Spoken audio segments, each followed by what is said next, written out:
Finally GDS fourth merit list आसी जाइए। आपण मैंने स्क्रीन में देखिपे जीडीएस ऑनलाइन एंगेजमेंट शेड्यूल जुलाई 2024 ओडिशा सर्किल लिस्ट 4 लिस्ट आईवी आपण मैंने देखिपे। तो जीडीएस फोर्थ मेरिट लिस्ट आसी जाइए। तो आज वीडियो रे मु आपण मानक डिटेल से कहबी कि आपण माने एही पीडीएफ टी को निज मोबाइल रे केमिति डाउनलोड करिवे, एमिति आपण माने जानबे कि आपण मानकर सिलेक्शन होईछि कि नहीं, केउ डिस्ट्रिक्ट रे केते कोन कट ऑफ जाईछि केमिति आपण माने जानबे, लोएस्ट कट ऑफ एवं हाईएस्ट कट ऑफ केते जाईछि, नेक्स्ट फिफ्थ कट ऑफ जो आपण मानकर कोन डेट रे आसीबो, सब किछि आपण माने एही वीडियो माध्यम रे जानि परिबे। तो चैनल टू वीडियो स्टार्ट करिया। तो फास्ट आपण माने आपण मानक मोबाइल रे गूगल किंबा क्रोम को चाहिए कौन से को ब्राउजर को ओपन करेंगे। नेक्स्ट ओपन कर सारा पर आपण मैंने देखिपे सर्च बार ये आप देखिपे। तो सर्च बार ऊपर फास्ट आपण मैंने क्लिक करेंगे। नेक्स्ट आपण मैंने सर्च करेंगे जीडीएस सर्च करेंगे। नेक्स्ट आप देखिपे आपण मान सामने एमती एक वेबसाइट ओपन हो देखिपे आपण मैंने इंडियन पोस्ट जीडीएस ऑनलाइन। तो आपण मैंने वेबसाइट ऊपर क्लिक करेंगे। क्लिक कर सारा नेक्स्ट आप देखिपे आउ गोटे नुआ पेज आप सामने जो ऑफिशियल पेज टी आप ओपन हो। तो नेक्स्ट आप तौक एमती स्क्रॉल करेंगे। तो नेक्स्ट आप देखिपे लेफ्ट साइड कॉर्नर आप देखिपे जीडीएस ऑनलाइन एंगेजमेंट शेड्यूल जुलाई 2024 शॉर्टलिस्टेड कैंडिडेट। तो ये सब शॉर्टलिस्टेड कैंडिडेट मानकर जो पीडीएफ टी दि जाए। तो आपण मैंने नेक्स्ट ये क्लिक करेंगे। क्लिक कर सारा नेक्स्ट आप देखिपे सब स्टेट आप शो कर। तो आमे माने बे नेक्स्ट ओडिशा ऊपर क्लिक करबा। आपण माने मते देखि परथिबे ओडिशा स्टेट। तो नेक्स्ट या ऊपर चलंतु क्लिक करिया। क्लिक कर सारा पर आपण माने देखि परथिबे डिफरेंट सब लिस्ट बाहर जायछि।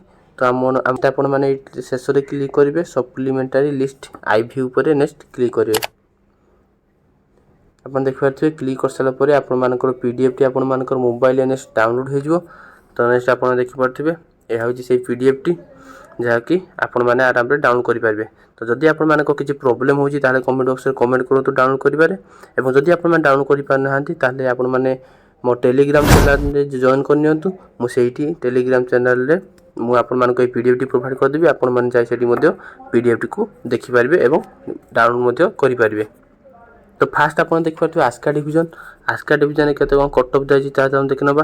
तो फास्ट आम देखिए अनरिजर्व आप 91% कट ऑफ जाए। सेहीपरि ओबीसी देखा 90%, अनरिजर्व से 90 91। तो सब 90 91 कट ऑफ जाऊँगी आपण मैंने देखिपे।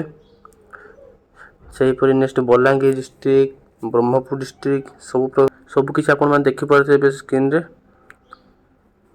तो नेक्स्ट हम देखना आपण मैंने केमिति आपण मानकर रजिस्ट्रेशन नंबर ये सर्च करेंगे केमिति आपण जानबे कि आपण मानकर सिलेक्शन होइछ ना। तो आपण मानकर जिते आप आप्लाय करते से आप रजिस्ट्रेशन नंबर मिली जमीती ये आप देखिपारे आस्का डिवीजन रे ए ऑफिस जो पोस्ट नेम एबीपीएम जी आप्लाय कर अनरिजर्व रे तार जो रजिस्ट्रेशन नंबर आप देखिपारे स्क्रीन रे सेहीपरि आपण रजिस्ट्रेशन नंबर मिली। तो आपण मैंने कौन करेंगे ये आप टॉप राइट कॉर्नर आप देखिपारे ये एक सर्च बॉक्स दि जाइए आप देखिपारे। सेहीपरि आपण मैंने सर्च बॉक्स पर क्लिक करेंगे। सर्च बॉक्स पर क्लिक कर सारे आपण मैंने जहाँ भी आपण रजिस्ट्रेशन नंबर थो ताको कॉपी करी आपण मैंने कौन करेंगे ना ये पेस्ट करदे। जमीती आपण मैंने पेस्ट करेंगे आपण मैंने देखिपारे आपण मानकर जदि सिलेक्शन होइथिबो ताले आपण मानक एमती देखिपारे आपण मानक ऑरेंज कलर रे आपण मानकर हाइलाइट होई आपण मानकर ऑप्शन टी आसीबो। तो यही पर आपण माने जानि परिबे कि आपण मानकर सिलेक्शन होइछि कि नहीं। तो आज वीडियो एति थिला। जदि वीडियो भल लगे चैनल को लाइक शेयर और सब्सक्राइब करदेव।